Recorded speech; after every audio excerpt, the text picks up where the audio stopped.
Hello and welcome back to today's computer education class.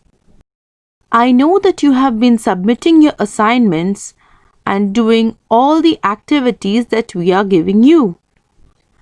I also know that some of you have not been feeling too well. Can you think why that is? It is because of the weather, and you should take good care of yourself at this time. Why am I telling you this? Because I am bothered about your safety and also I wouldn't want you to miss your lessons. Now, let's get on with our class. As you remember, in our last class, we were learning about the mouse, the different parts of the mouse. Do you remember how many buttons the mouse has? The left button, what does it do? What does the right button do? Do we even need it? And what is the purpose of the scroll wheel? You learnt about the different operations which the mouse performs. What are the functions and uses of the mouse? You also answered the question whether we need a mouse at all. Which part of the computer do you use if you do not use a mouse? Very correctly, many of you have answered that the keyboard does the work by itself. But a mouse makes it much easier for us.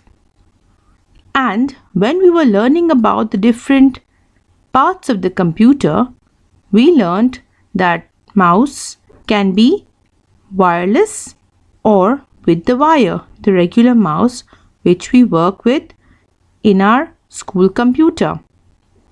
Now, what about laptops? Do you need a mouse with your laptop? No. Why not? Because you have a touchpad and some of you have also written it in your answer that you use a touchpad in place of a mouse. But a desktop computer will not be having this. So we will need the keyboard. Most of you have labeled your pictures also correctly. Well done. Moving on, we will talk more about the functions the mouse performs. Did you like playing the games which I told you about in the last class? Which were these? Yes, the ones in which you clicked on the bubbles, you bursted the bubbles, and the bees and honey game. What did you do in the bees and honey game? Okay, so can you tell me what exactly did your mouse do in each of these games? In the bubble game, you were clicking on the bubble to make it burst and you were counting your points. In the bees and honey game, when you go to the flower section, you had to click on the bee and drag it to your flower. This is another function of the mouse. We use it to drag objects and drag and drop objects. You will learn more about it as you work with your mouse. We also use the mouse to scroll across our screen. So we can go from the top of the screen to the bottom using the scroll wheel. Apart from this, as you can see, I can use the mouse for pointing. Did you have fun playing the games I gave you? You can always try your hand at it and get better at it. So, that was about our last class. What about this class? What are we learning today? We are learning about these 3 buttons in today's class. Do you know what these buttons are?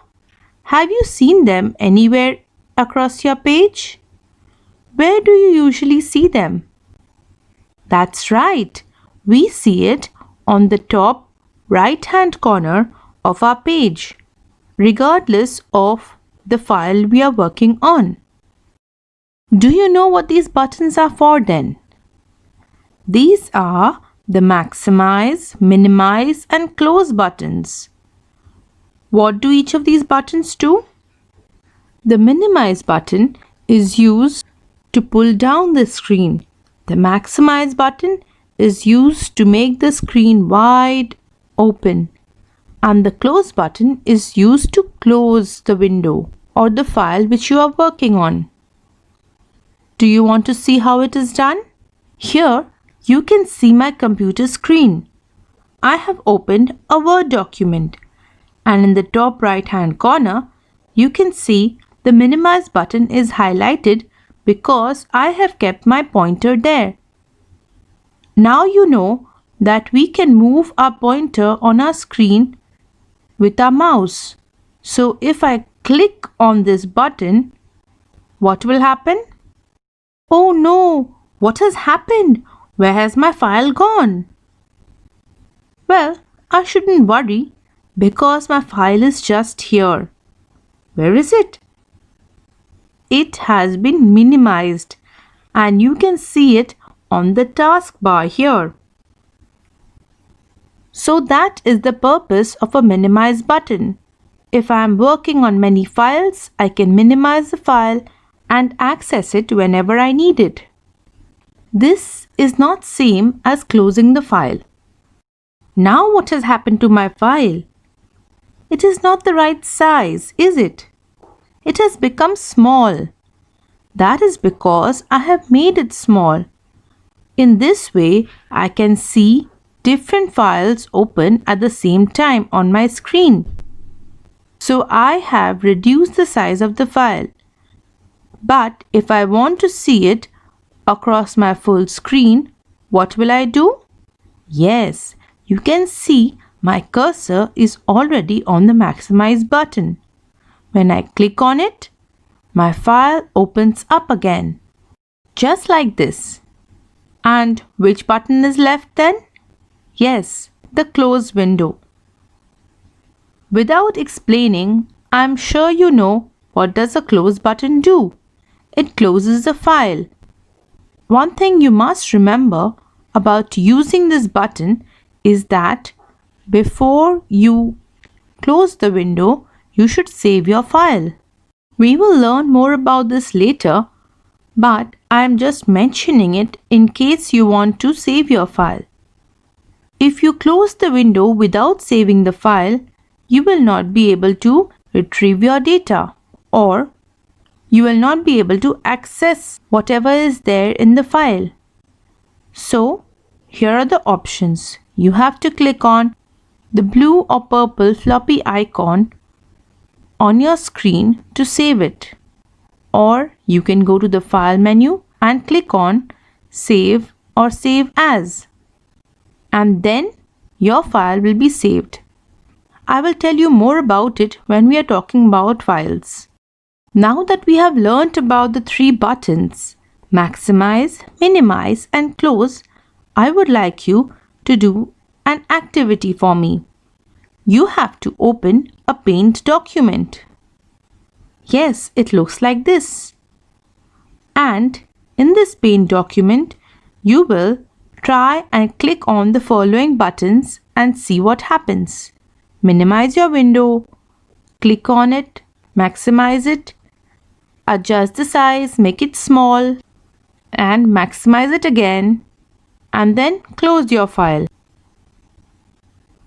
But wait, before you close it, I have something else to tell you. Tell me, how will you open the file? Do you use a right click or a left click to open the file?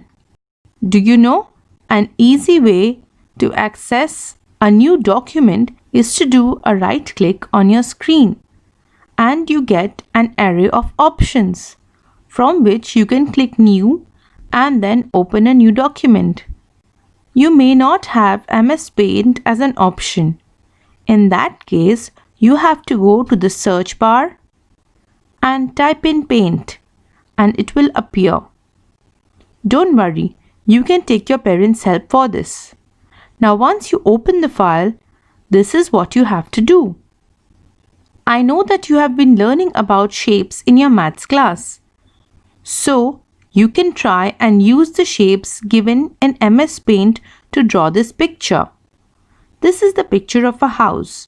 I have used a triangle to make the roof of the house, a square to make the body of the house, two squares for the window, one rectangle for the door, and the other rectangle for the chimney. I have colored my picture using the fill with color option. If you don't know it, you will learn more about it in our forthcoming classes. For now, you can take the help of your parents. You don't have to follow my color code.